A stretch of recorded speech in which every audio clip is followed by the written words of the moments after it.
عشيرتك الأقربين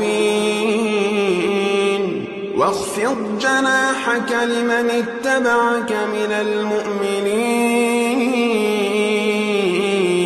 فإن عصوك فقل إني بريء